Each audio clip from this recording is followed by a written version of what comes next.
we have what we refer to as our integrated waste management plan. Now the integrated waste management plan is a plan, 5-year plan, so it's a strategic plan where we sit down basically as per set objectives of our policy, our waste management policy, set out activities, initiatives, and otherwise plans as to, for the 5 years, where do we see to transform and shift waste management to be. Now, as part of that also, we have an initiative as what we refer to as waste reduction. Now, this waste reduction now has moved to where we are working on a strategy, presently a draft, as to how can we reduce waste, basically ending up at your landfill sites. Presently, we have issues with respect to landfill space. Obviously, it's a finite thing. It runs out of space here. But obviously, to provide new infrastructure as a landfill, it costs a lot of money to construct here. Presently, we are looking at in the excess of 170 million to bring this about. For that purpose, we need to look at ways to reduce what ends up at the landfill, and hence the idea of the waste reduction strategy. That is where it was born. With this strategy, we have looked at initiatives as to what are the possible things that we can do to reduce this waste. Obviously, now you are talking of waste diversion. Diversion means recycling. You are looking at ways to reuse some of these things, waste treatments and so on, to reduce volumes to the landfill. There are some elements of recycling taking place, but it needs basically to be rolled out to the larger space per se. And that is where this project was born from, where we have termed it improving waste management in the city of Windhoek. Now, as part of parcel that, its heart is looking at recycling at household levels now, basically. So the project looks at, I think, 3 pillars, I should put it. First pillar is we are looking at the practical thing, which is now how do we remove waste from the environment, recyclable waste now. So for that purpose, we are looking at providing infrastructure to receive this kind of waste, basically process it, and then add value to it, to those that can be added, and then the rest probably setting back into the recycling industry and stream to be reused here. So what we term as the waste buyback centers will serve this purpose here.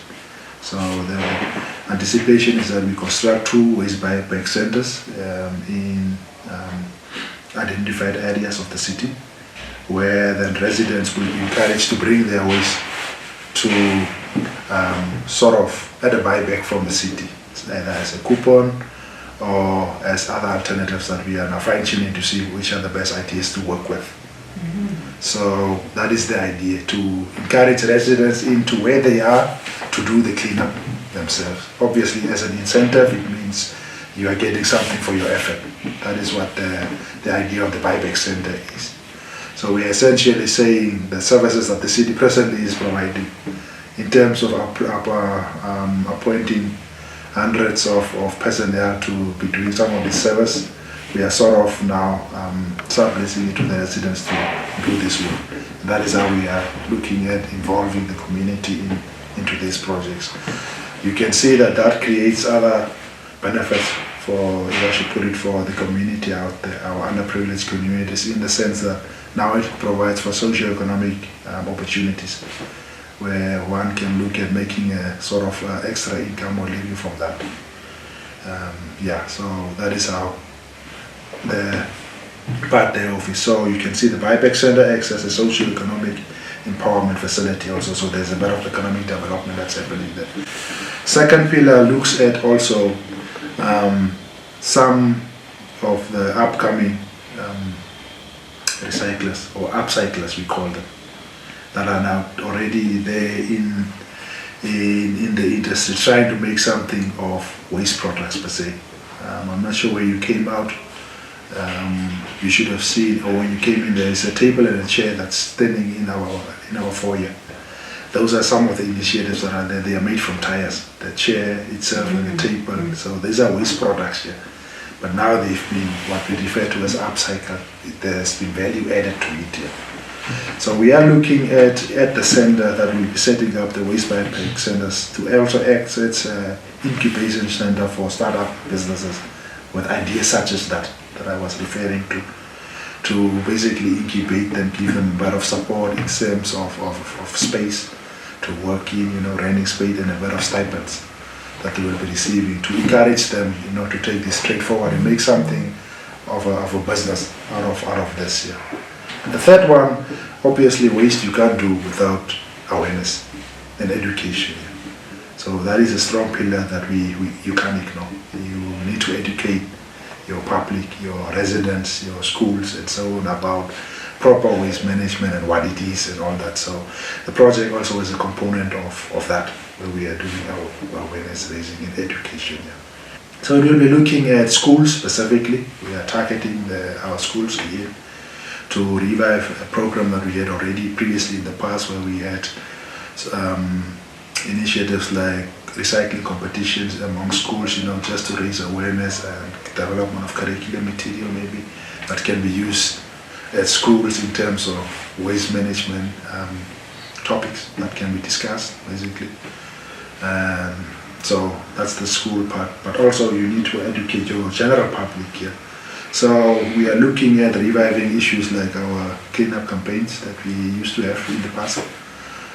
So as part of this initiative, we are looking at, getting the community involved again with cleanup campaigns, and awareness raising and all that. Yes, the project is happening in phases. Now we are in our implementation phase. We have this funding. Some monies have been made available, and we need to start moving and implement these ideas that we are talking about here. So for that purpose, we are looking at, there's a benchmark study to go to Durban and Pretoria, South African states, where similar initiatives are already on the go. So they have experience and learnings there that we want to tap into and see what are their learnings, what are their experiences, what are their successes, and also what are some of the challenges that they are facing, which we can then look at and fine tune into our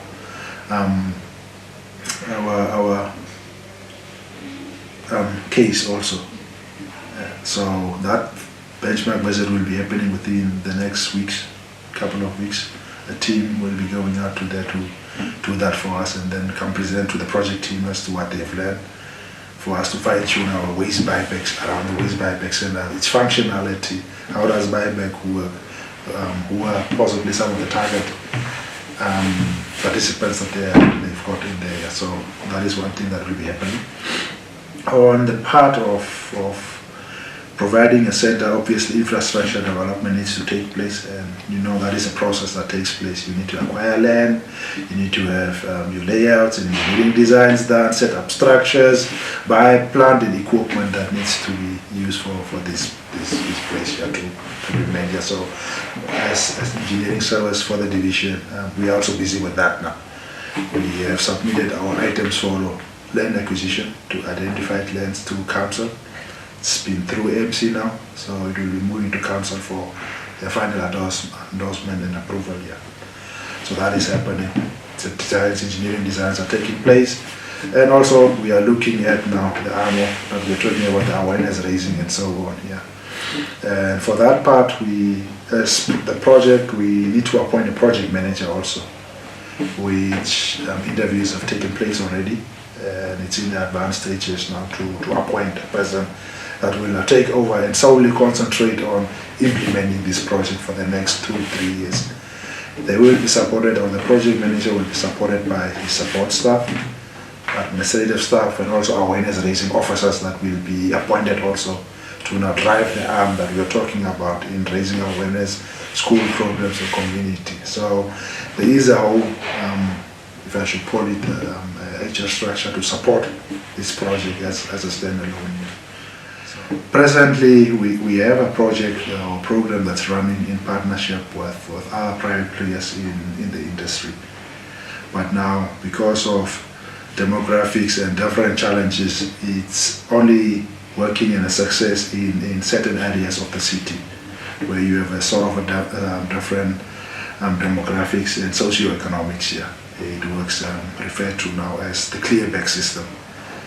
But rolling this out in its present form into the less affluent areas, if I may put it, and also where we find the most challenges in the informal area is a bit challenging in terms of logistics and how you set it up here.